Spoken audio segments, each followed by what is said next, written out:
Tonight on CBC Vancouver News. Where is the accountability? Who's responsible for that? And at the end of the day, there isn't that oversight. The family of a brother who took his own life challenges the Mental Health Act, particularly procedures around discharging patients. Plus, BC's Premier blasts BC housing. It is not acceptable.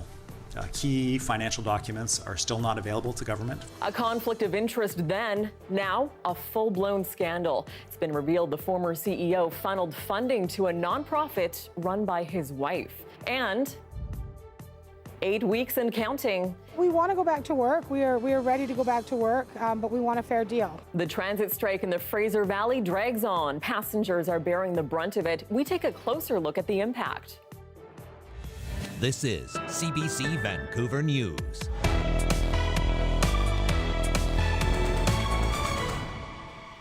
Good evening. Anita is off tonight. I'm Tanya Fletcher.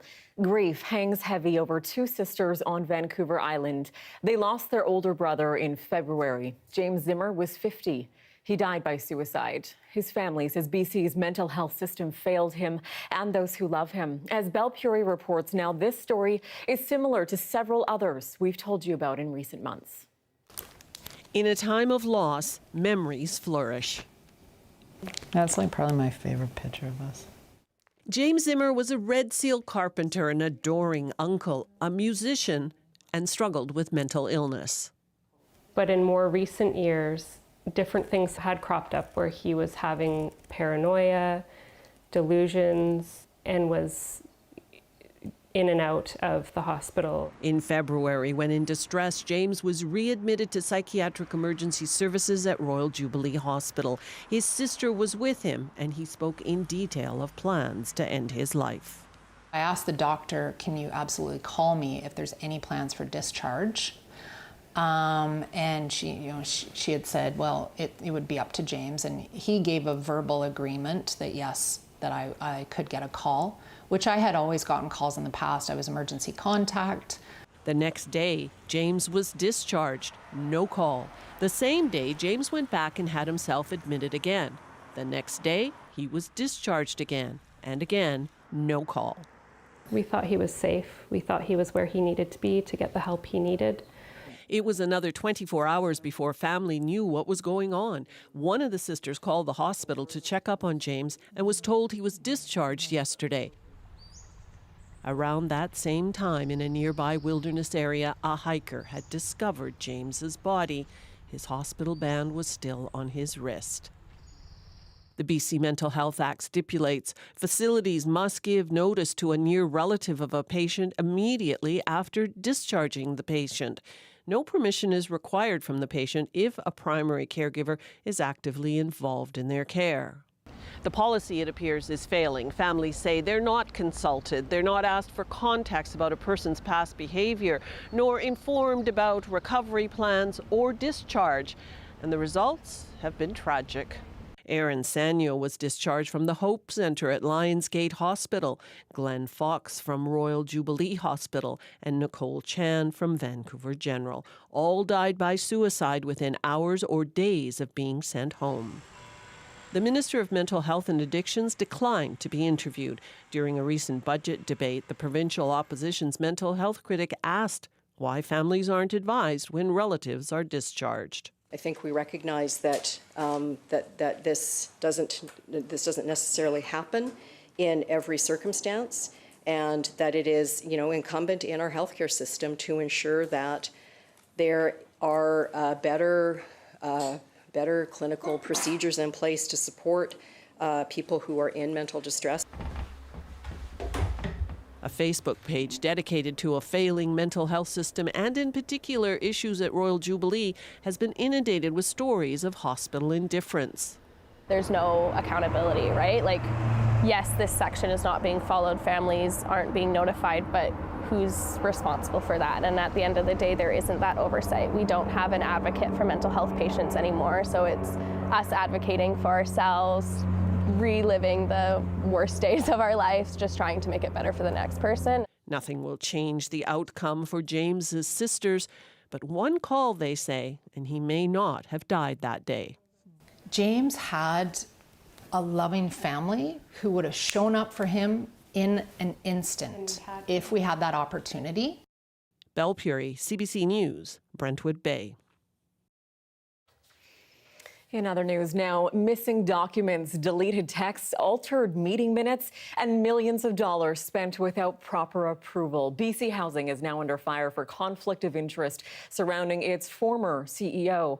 Turns out he funneled funding to a nonprofit that was run by his spouse. Mira Baines has more on the report released today on the long-awaited forensic investigation. Tabling the Ernst & Young report on the forensic investigation of BC Housing. The forensic audit into BC Housing, a $2 billion Crown corporation, was finally tabled and made public. No one is above the rules. There must be strong safeguards in place to preserve the public's trust.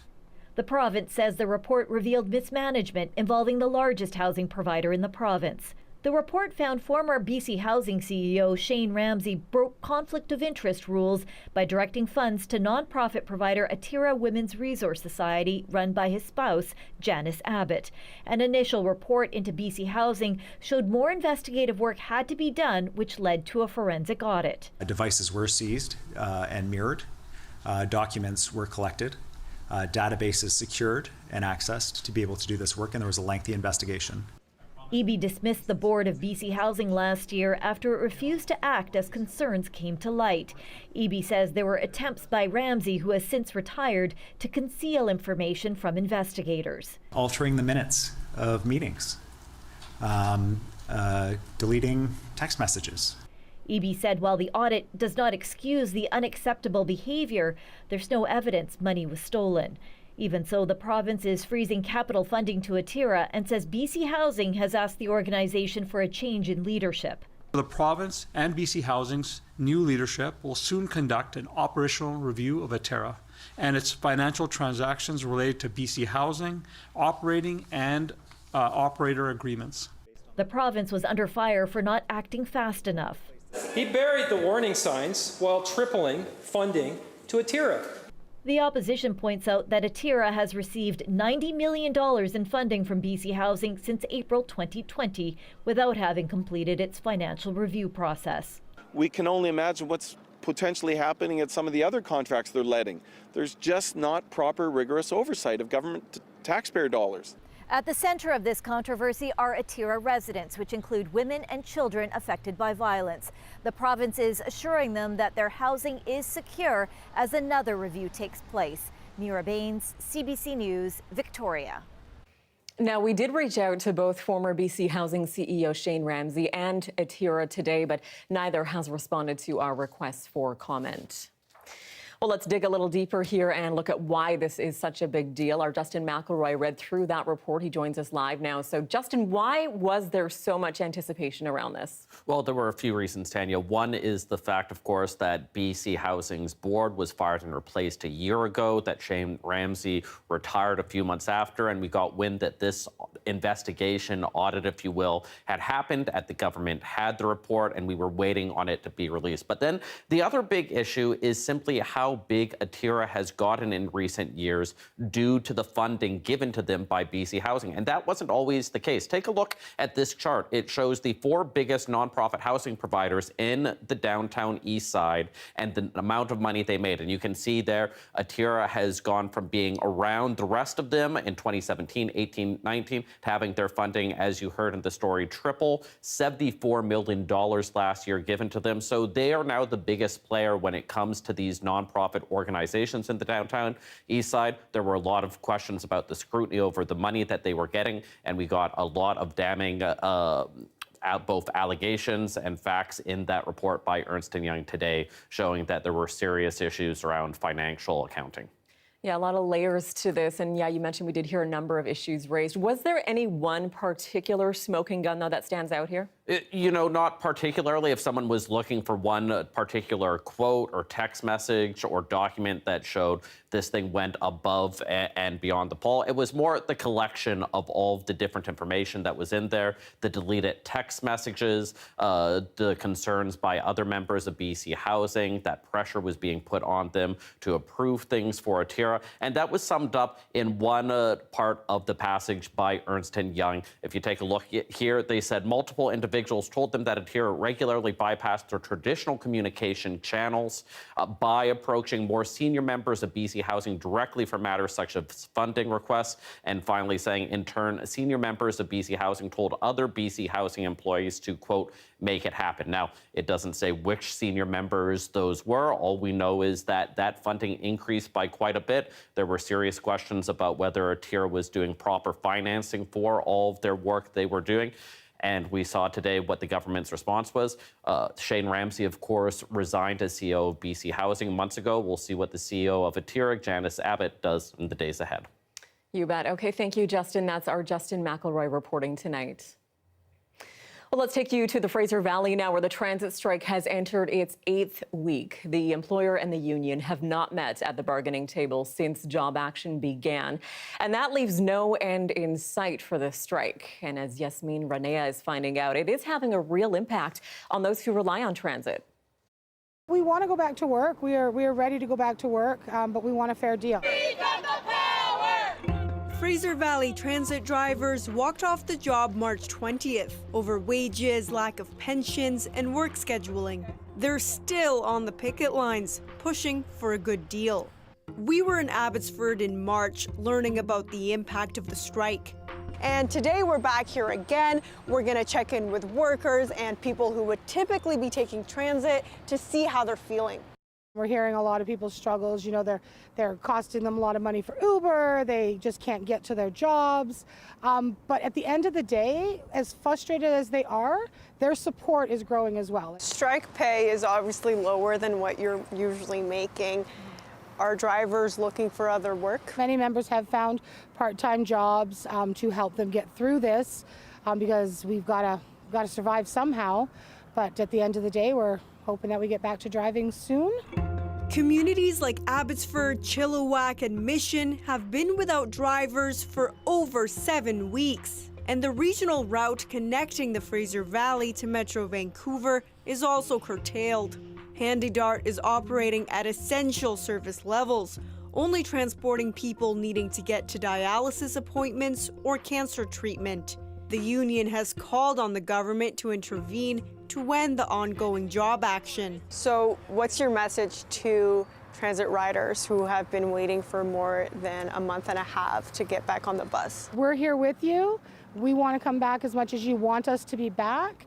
And call BC Transit. Tell them to get the bus service back because they have forever been monitoring the situation and we'd like them to start taking action. The strike has been especially difficult for students at the University of the Fraser Valley who have to get to campus every day. Many are walking or relying on ride-hailing companies. Half of Janavi Sharma's monthly paycheck is now going towards transportation. How much money have you spent in total since the strike started on Uber?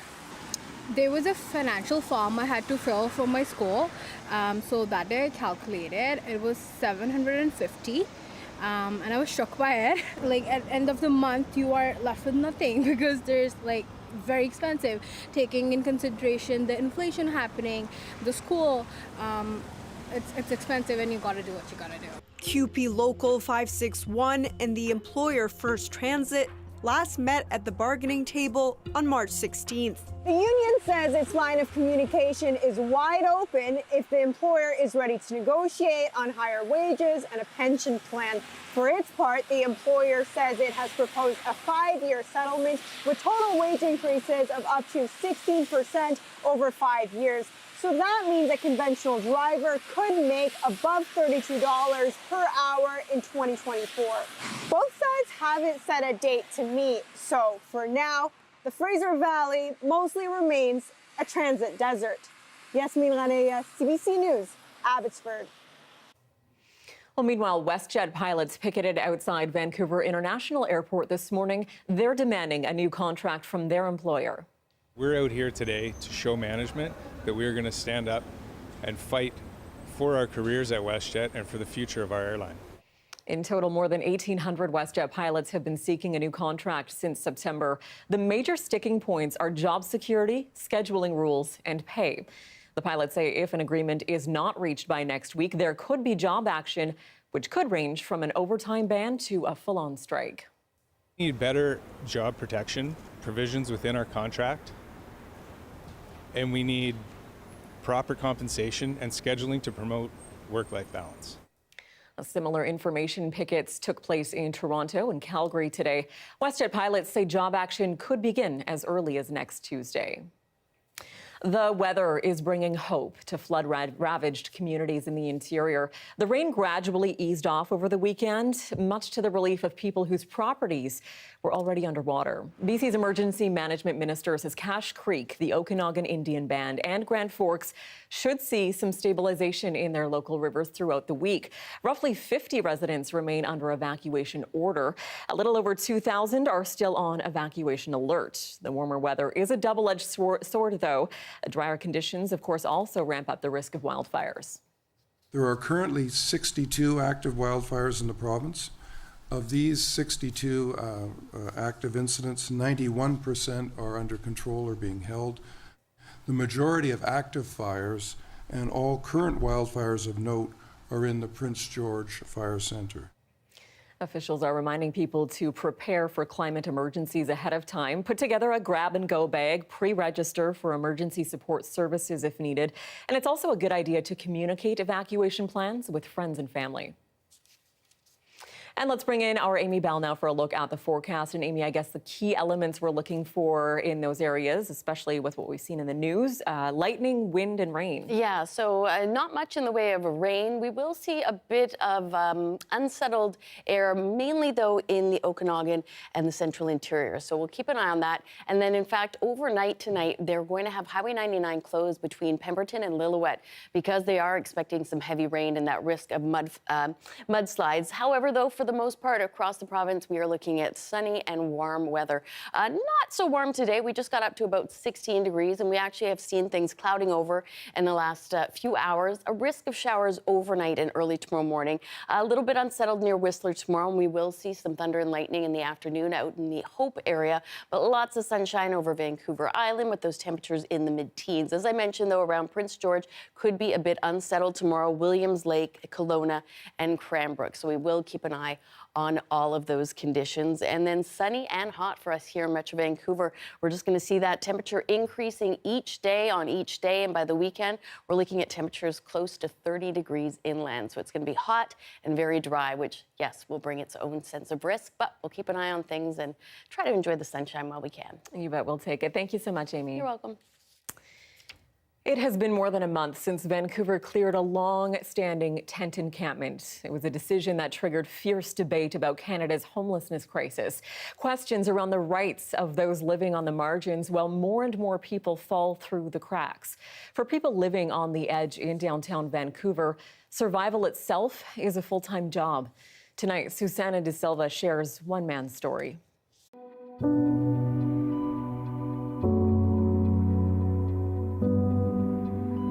When the City of Vancouver tore down the encampment here on the downtown east side, we were left wondering, what happened to those people?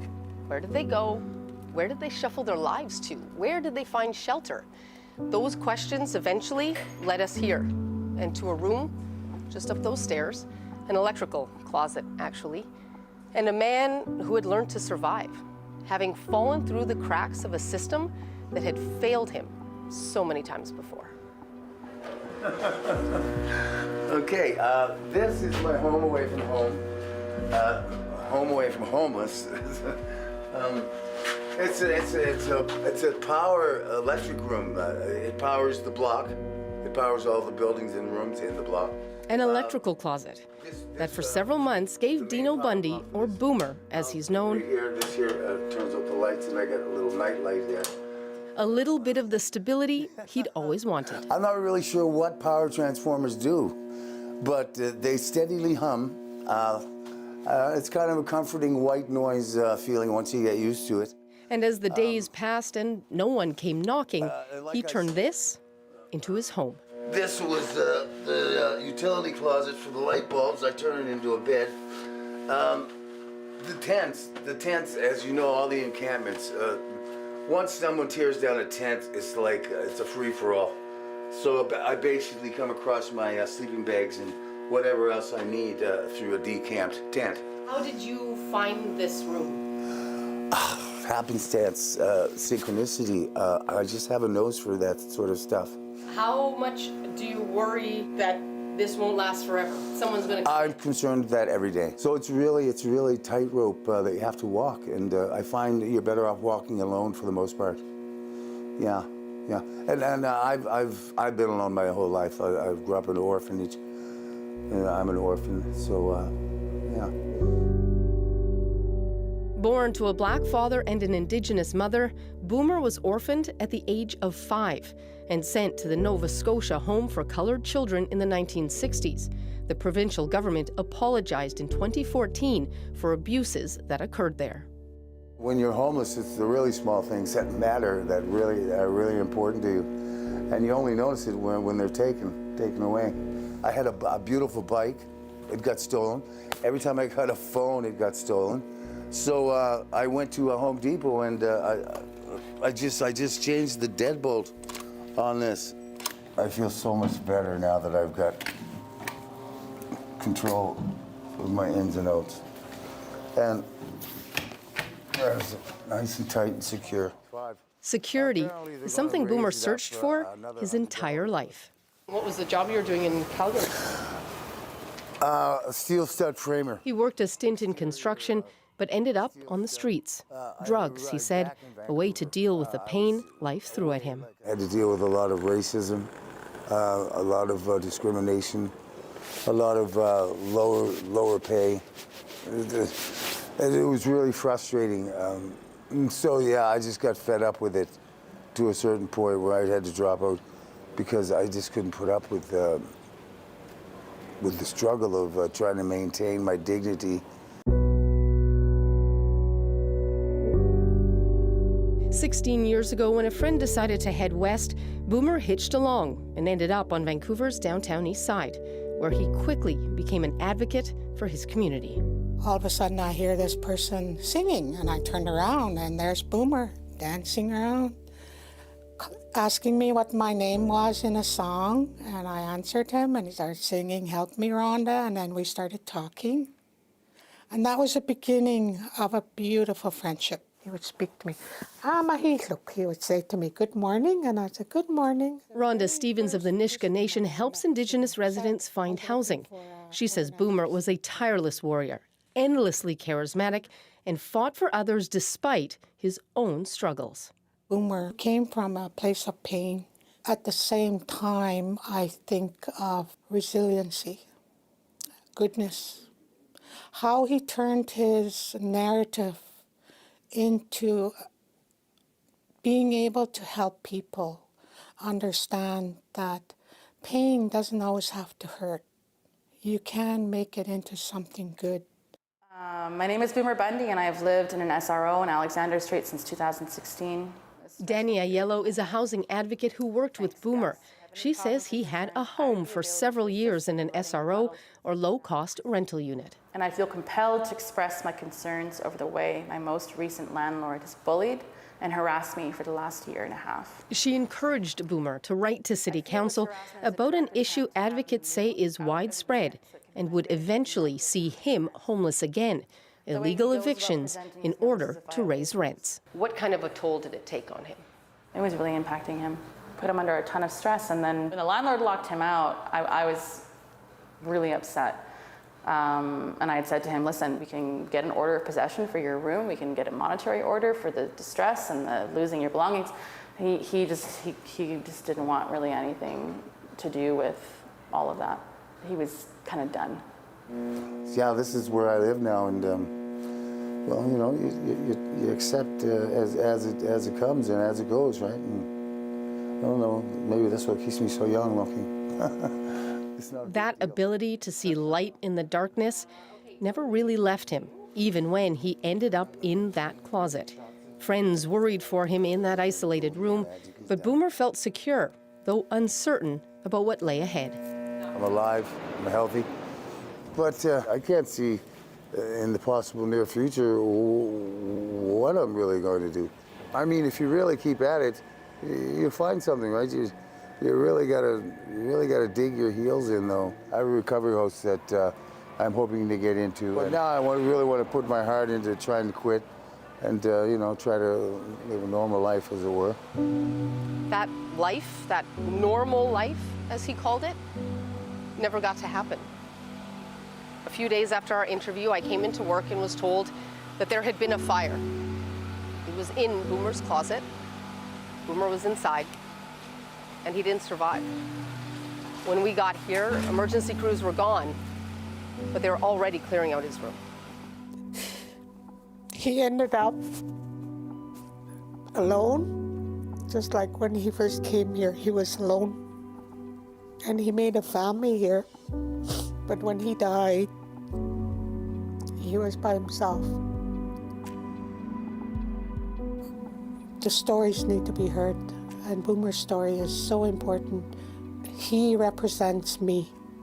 He represents my children. He represents every person that lives down here. An incredibly heartbreaking story. Let's bring in our Susie De Silva, who joins us now from the downtown east side. And Susie, from what you're hearing, this type of story isn't exactly unique down there. No, it isn't. I mean, this was a story about one man, but it's so representative of what we hear from so many others down here. It's why advocates were so worried about the de-encampment. While the city maintains it had to be done for safety reasons, others say it's created new safety concerns, more people falling through the cracks, and the possibility of more deaths like Boomer's. Tanya? All right, thank you so much. That's our Susanna De Silva reporting.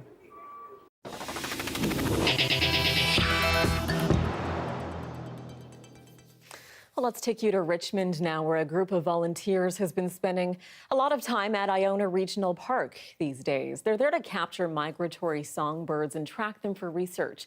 But as our Marie Seidler is finding out, their work is up in the air. A bird stuck in a net is normally a cause for alarm, but today it's a small celebration for science. Looks like we've got a female yellow-rumped warbler here. What we do is we very carefully grab the bird. This songbird is one of dozens of species that fly through Iona Regional Park in Richmond at this time of year. They're passing through on the Pacific Flyway, making their way north. So there's our female myrtle warbler. It may look harrowing, but rest assured, no birds were harmed in the making of this news story. The idea is that the slight inconvenience that we put these individuals through is worth the broader information that we can glean about the population. Every year at this time, a group of staff and volunteers gather at Iona to capture and release migratory songbirds. The birds are measured, weighed, and examined, with all of those details plugged into a database. They're then fitted with a nifty little ankle bracelet that lets other researchers track them over time. And they represent sort of the status, the health of an ecosystem. If the birds are doing well, there's a pretty good chance that your ecosystem's functioning. Wild Research has been gathering birds like this one for more than 12 years here at Iona Regional Park. But there are changes afoot, changes that could affect how the group does its research. Iona Regional Park is also home to Metro Vancouver's second largest wastewater treatment plant, an aging facility that has reached the end of its lifespan. The region has $10 billion in changes planned for the facility and the park. We're, I think, just dealing with a little bit of uncertainty right now about how this very large long-term project's going to be impacting not only our operation, but just, the wild bird stopover site in general. But Metro Vancouver says the changes are no cause for alarm and are likely to help, not hinder migratory birds. Really, we're looking at the broader ecological connectivity of the island and trying to restore natural processes and trying to create bird habitat that is really sustainable over the long term, that's functioning in its natural state and is supporting even greater bird communities. So that research is important. Metro Vancouver says the changes will create new bird habitat for years to come, habitat that will help birds like this one make their way home. Marie Seidler, CBC News, Vancouver.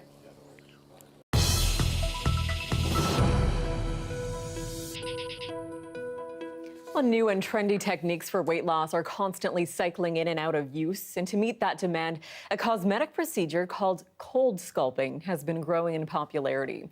It targets pockets of fat without surgery or a lengthy exercise regimen, making it attractive for anyone on a time crunch looking to lose weight.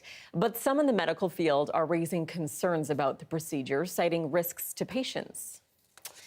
And so for more on cool sculpting and its side effects, I'm joined by Dr. Melissa Lem as part of our bi-weekly medical segment. Welcome, Dr. Lem. So first of all, explain a little bit in more detail exactly how cool sculpting works. Well, cool sculpting is an example of non-invasive body contouring or a non-surgical procedure that reshapes a targeted area of your body. The scientific name for it is cryolipolysis, which translates literally into cold fat disintegration. And it was invented when two doctors at Harvard looked more closely into a phenomenon called cold-induced fat necrosis that happened when kids who left popsicles touching the insides of their cheeks lost cheek fat without harming their skin. And that's the concept behind cool sculpting, where a pinchable area of fatty tissue is sucked into a cold applicator and cooled to about fridge temperature for half an hour to an hour, depending on the area. And then over the next 2 to 3 months, the dying fat cells get cleared away by your body. And then after multiple treatments, it causes on average a 25% reduction of fat in the treated tissue. Fascinating backstory on how that all came about. Now, is its purpose entirely cosmetic? And if so, what is it about the marketing that really draws people in?